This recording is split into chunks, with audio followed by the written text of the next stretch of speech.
I wanted to bring Allen Nairn into this conversation. Your response to the news and what you think this could mean. Could this mean the end of the U.S. war with Afghanistan? I don't think it will. It should. It definitely should be an occasion for rethinking everything on a much bigger scale than Afghanistan.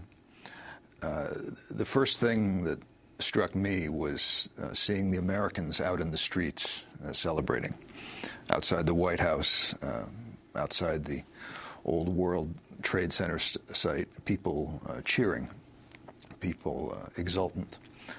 And while some of that may come from bloodlust, I think a lot of it comes from a sense of justice. People like justice. They want to see it. And in this case, I think many people have the feeling, well, he got what he deserved. This was a man who had massacred civilians. He got what he deserved.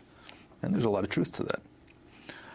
But if we recognize that someone who is willing to kill civilians en masse, someone who is willing to send young people out with weapons and bombs to, as President Obama put it, see to it that a family doesn't have a loved one sitting at the dinner table anymore, see to it that a child and a parent never meet again.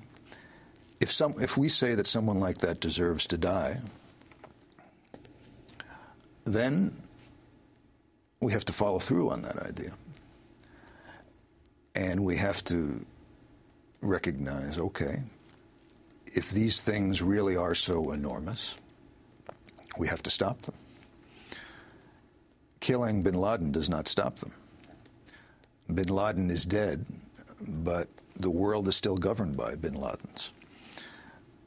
People cheer because they thought they saw justice, but this was not justice delivered by, a kind of rough justice delivered by victims.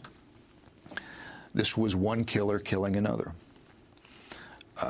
A big killer, the United States government, killing another, someone who's actually a smaller one, bin Laden. And the bin Laden doctrine that to take out the CIA office that was at the World Trade Center, it's okay to blow up the whole World Trade Center, to teach Americans a lesson, it's okay to slaughter thousands of Americans. That doctrine lives on in the American White House, in the American Pentagon. You know, every day, and in seats of authority all over the world, every day the U.S., directly with its own forces, or indirectly through its proxy forces, its clients, is killing at a minimum dozens of people. I mean, just since Obama came in the one limited area of drone strikes in Pakistan, something like 1,900 have been killed just under Obama. And that started decades before 9/11. We have to stop these people, these powerful people like Obama, like Bush, like those who run the Pentagon, and who think it's okay to take civilian life. And it doesn't seem that they can be stopped by normal, routine politics. Because under the American system, as in most other systems, people don't even know this is happening.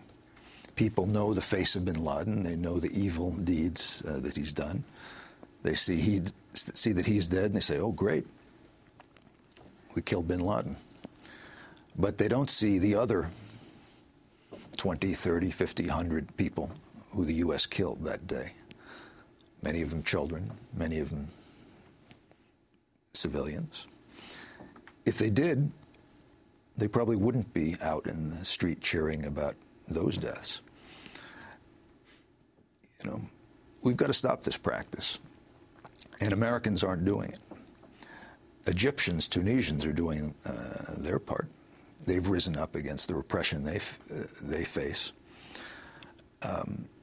I think we need an American uprising if we're to put a stop to this kind of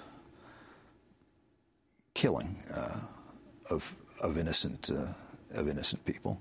And we need an American Romero, someone like Archbishop Romero of Salvador, who, in the face of massacres, of daily massacres, of what in the end was more than 70,000 Salvadorans, stood up and said to the army of his country, stop the repression, defy your orders to kill, because there's a higher principle.